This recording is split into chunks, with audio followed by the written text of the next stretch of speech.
자, 여기 하나만 더 해보겠습니다. 장동혁 대표가 산소 발생계까지 착용하면서 7일째 단식을 하고 있습니다. 이 쌍특검 수용하라는 요구에서 이 단식을 시작했는데 일단 좀 놀랐어요. 유승민 전 의원 갖고 네. 예, 이준석 대표도 격려 방문을 했고 일단 민주당은 아직은 무대응을 하고 있습니다. 지금 상황 근데 뭐 민주당에서는 우리가 이재명 대표 시절에 단식할 때도 뭐 국민의힘이 조롱하지 않았느냐. 그러니까 우리가 꼭 방문해야 되냐 이런 의견도 있는 것 같아요. 이재명 대표가 단식할 때 우리 김기현 대표 찾아갔었습니다. 네, 그리고 많은 얘기를 나눴었고 그리고 이재명 대통령 23일 정도 단식을 했었죠. 정청래 대표와 동일한 기록을 가지고 있는 걸로 제가 기억하고 있는데 사실 그때는 국민의힘뿐만 아니라 많은 국민들이 조롱이 아니라 이게 단식에 맞느냐라는 의구심을 보냈었어요. 저는 이 자리에서 그 단식은 잘못됐다 혹은 그 단식은 뭐 단식이 아니다라는 말 하고 싶지는 않습니다. 그러나 분명히 우리가 국민의힘에서 찾아갔다라는 점, 대표와 원내대표가 찾아갔다라는 점 상기시켜 드리고요. 이거 거짓말하시면 안 됩니다.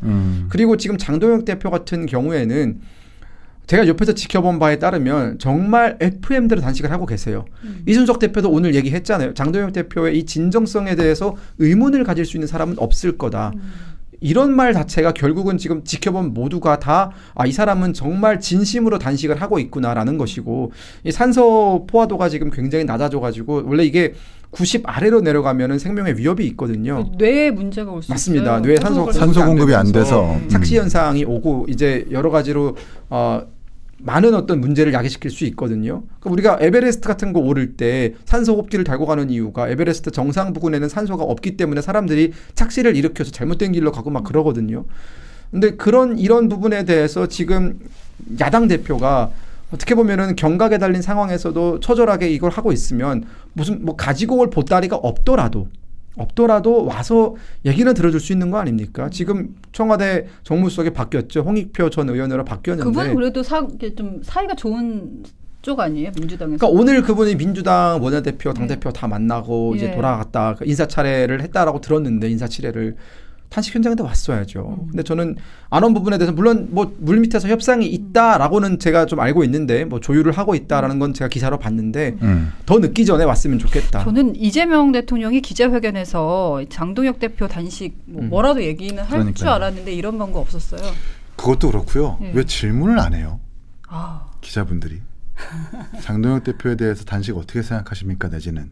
지금 정치권에서 흔히 공천 헌금이 횡행해지고 있는데 이 특검 요구에 대해서 국민적 뭐 여론조사를 결과를 좀 뭐 안내한다든가 소개해준다든가 하는 언제부턴가 그런 대통령한테 불편한 질문들이 사라졌어요.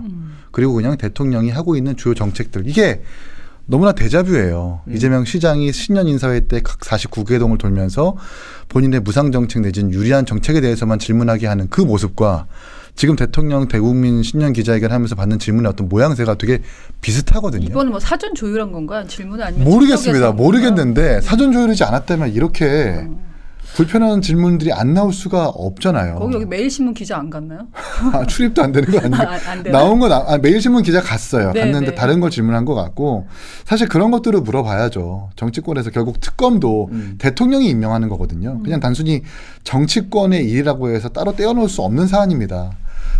정치권이 내지는 제3자가 추천하면 대통령이 임명하는 것이 특검이기 때문에 대통령도 그런 말에 대해서 한마디 해야 되는 거고 과거에 이제 뭔가 정치인들이 상대편이 단식을 할 때 그게 정부든 상대편 정당이든 꼭 가가지고 정치적 도의를 다 했어요. 그러면서 같이 출구 전략을 찾기도 했거든요. 근데 지금은 조롱만 있잖아요. 정청래 대표 같은 경우는 뭐 밥 먹고 싸워라. 청개구리 타지 말라. 아니 장동혁 대표가 제가 당은 달라도 뭐 이재명 대표처럼 본인의 체포동의안 부결시키려고 그런 방탄 단식한 것도 아니고 또 후쿠시마 오염수 반대한다고 그 단식한 거잖아요. 근데 그 단식마저도 오전 10시에 출근해가지고 오후 10시에 퇴근한 단식 아닙니까? 그런 단식도 아니잖아요. 그리고 정청래 대표도 예전에 광화문 단식할 때 그 뒤에서 담배 피다 걸렸잖아요. 그런 단식하는 거 아니잖아요. 다 까먹고 있었는데 하나하나 다 그러니까 짚어주시네요. 공개된 로텐더홀에서 저도 처음에 필리버스터 천안 대표가 했을 때 로텐더홀 찾아가가지고 그 텐트를 제가 엿봤거든요. 장동혁 대표 거기서 그냥 자요.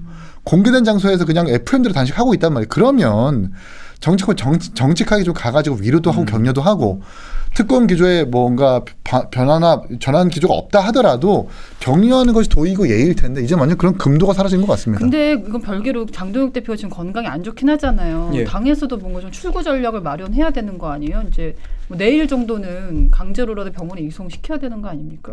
네, 일단 장동혁 대표의 의지가 워낙 강하세요. 오늘도 페이스북에 올린 글을 보면은 나는 여기서 묻히겠다. 그리고 이재명 대통령은 민심에 묻힐 것이다라는 글을 올리셨거든요. 그러니까 그만큼 의지가 강한 것이고 지금 장동혁 대표의 워딩 그대로 야당이 정말 할 수 있는 게 없습니다. 너무 무기력해요, 사실은. 그리고 더 이거는 좀 작심을 하고 말씀을 드리면 야당이 무기력한 이유는 물론 우리가 의석수에 민주당에 많이 밀려서도 그렇겠지만 우리 내부가 뭔가 108석이라도 똘똘 뭉쳐가지고 하나의 목소리를 내고 함께 움직이고 물론 서로 좀 주장이 다르고 생각이 다르다 할지라도 우리가 대여투쟁에서만큼은 그리고 우리가 반드시 받아내야 되는 이 특검 관련해서는 목소리를 합치고 메시지가 공통적으로 나오고 그래야 국민들이 아 야당이 저렇게 처절하게 싸우고 있구나를 보시고 이제 느끼시고 아실 텐데 우리 당 의원들이 그러지 못하고 있어요. 뭐 굳이 여기서 친한계를 지적을 하지 않아도 친한계뿐만 아니라 장동혁 대표가 단식을 시작했을 때에도 장동혁 대표의 리더십에 의구심을 가지고 있는 사람들은 여기에 대해서 동조를 하지 않고 있다가 한 6일차, 7일차 돼서야 조금씩 나타났거든요. 그러니까 저는 우리 의원님들이 왜 이렇게 비겁한지 모르겠어요. 그러니까 지금 장동혁 대표가 자기 혼자 살려고 싸우는 게 아니잖아요.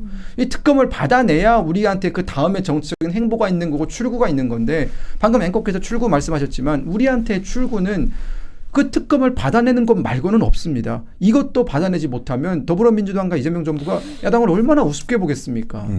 그래서 보면 유승민 전 의원이 갔잖아요. 근데 유승민 전 의원이 물론 뭐 좋아하시는 분, 안 좋아하시는 분 갈리긴 하겠습니다만은 개인적인 성품으로 보면은 굉장히 고집이 있는 분이거든요. 그렇죠. 이분이 나타났다는 거는 장동혁 대표의 그 단식이 뭐 어떻게 보면은 의미가 뭐 있다는 보수 거죠. 결집까지는 아니더라도 의미가 있는 게 아닌가, 좀 통하고 있는 게 아닌가. 그것도 그렇고요. 네. 뭐 당 내에서 사실 합리적으로 평가받는 분위기도 하고 뭐 네. 호불호가 있지만 네.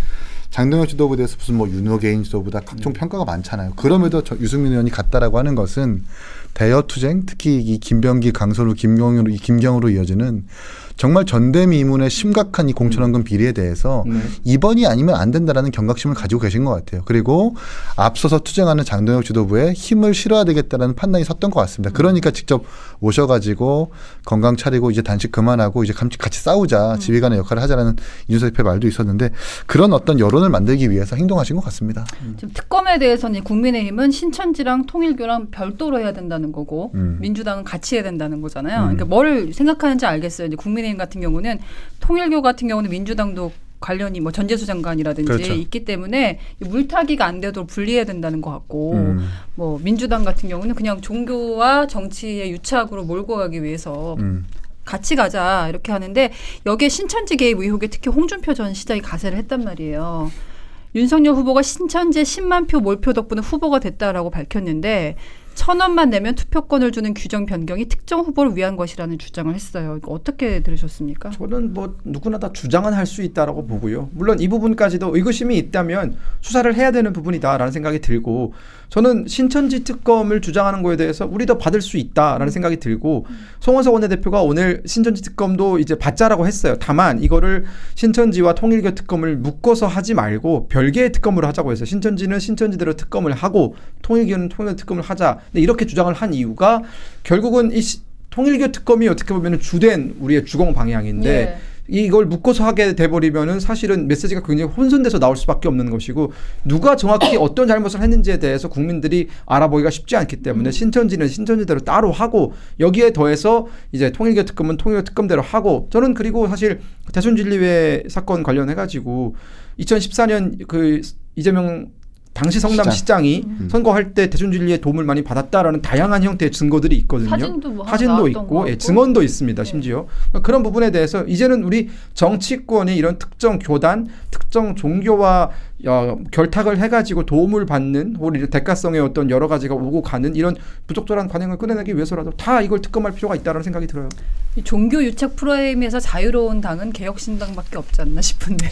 그러니까 이제 뭐 여기서 그런 질문을 받으면 우리는 자유롭다라고 하는데 네. 저는 좀 겸손하게 우리에도 해당될 수 있으니까 제3자에게 특검 맡기자. 그래서 우리에게 혹시나 가령 적용된다 하더라도 우리는 이 어떤 국민적인 어떤 의사와 이 뜻을 관철하기 위해서 특검을 꼭 필요하다고 다시 한번 주장하고 싶고요.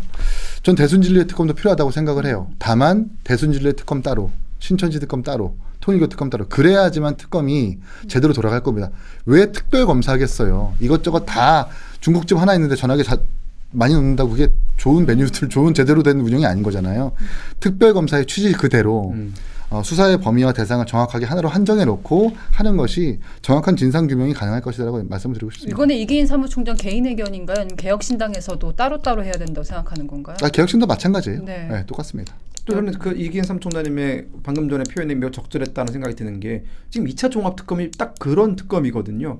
그냥 중국집에 전화기 여러 대 갖다 놓고 이것도 하고 저것도 하겠다라는 거예요. 그러니까 결국 그 수사의 목적이라는 것은 실체적인 어떤 사건이 있고 그 사건의 진실을 밝히겠다라는 목적이 아니라 대충 뭉뚱그려서 종합특검 만들어 놓고 이걸 다 야당 정치인들을 싸그리 엮어서 이제 지방선거 때까지 포토라인에 세우겠다가 목적이기 때문에 저는 그 전문성이라든가 혹은 그 수사의 결론에 대해서 신뢰를 못하는 거고요.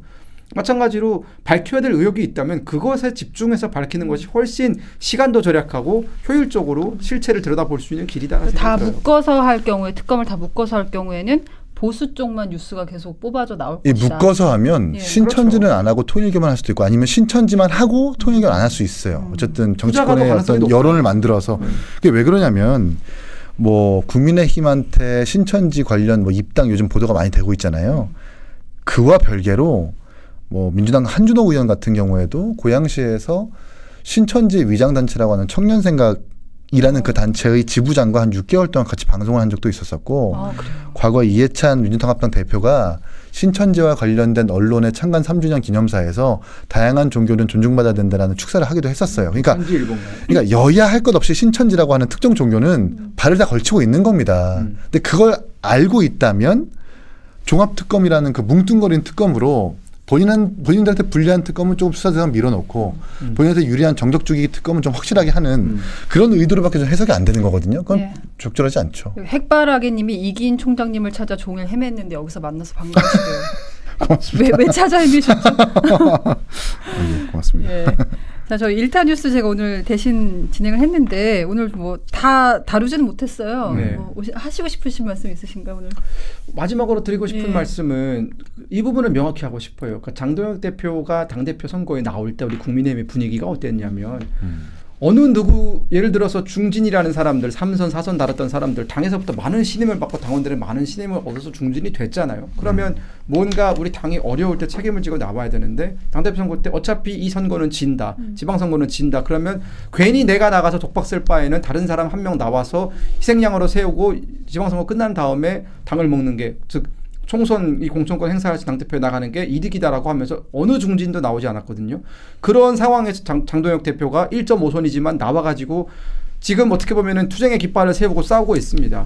그러니까 비겁하게 아무도 나서지 않았다가 이런 장동혁 대표가 나왔을 때 다들 팔짱 끼고 잘하나 보자 이러면서 훈수만 두던 분들이 전 이제라도 좀 정신을 차리고 중진이라는 그 무게는 여러분들이 그냥 폰만 잡고 대우만 바라라고 있는 게 아니라 3선 4선이면 그에 맞는 역할을 해달라고 있는 거거든요. 저는 그렇기 때문에 이 중진부터 나서서 좀 정말 좀 대차게 싸워주면 좋겠다. 출구 전략을 왜 장동혁 대표가 짭니까? 여러분이 짜셔야죠. 여러분은 뭐 하십니까 도대체. 대신 짜주세요. 네, 제가 짤 수는 없고요. 어쨌든 국민들의 대변자인 국회의원, 시의원, 도의원 등등에 대한 공천은 돈으로 팔고 살 수 없는 겁니다. 이렇게 문제가 불거졌을 때 문제를 해결할 수 있는 지금이 가장 적절한 전 골든타임이라고 보고요.